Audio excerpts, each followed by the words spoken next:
Hi, my name's Elena Scott, and I will be presenting my oral commentary about The Great Gatsby by Fitzgerald. I will be writing and reading this page on 112 in the book. The book The Great Gatsby takes place in the Roaring Twenties, specifically the summer of 1922. In The Great Gatsby, I like the descriptiveness Fitzgerald uses when Wilson was mourning and wailing over his now-dead wife, and the way Tom successfully manipulated him into believing it was Gatsby. I also like how Fitzgerald captures the unpredictability of the characters and economy, which leads the reader to anticipate what happens next. Fitzgerald makes it seem like almost every character in the book is completely and utterly consumed by something, which seems to make the characters even more unpredictable and amusing to the reader.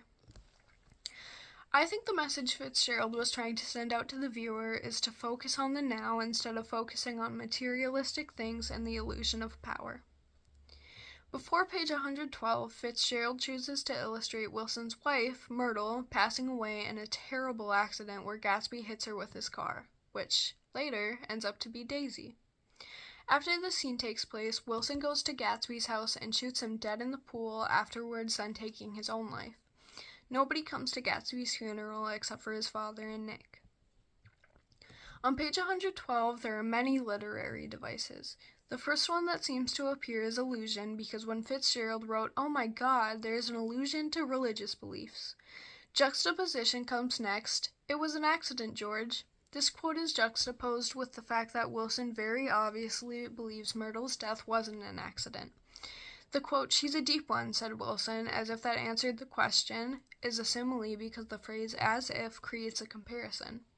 Then there's foreshadowing in the quote, "Maybe you got some friend that I could telephone for, George," because it hints at the tragic events soon to come.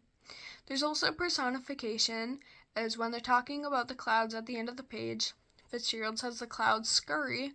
And lastly, there's repetition because the quote, "You may fool me, but you can't fool God," is repeated.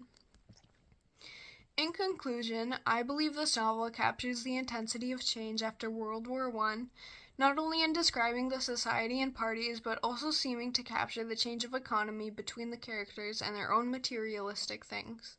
Thank you for listening to my Great Gatsby oral commentary.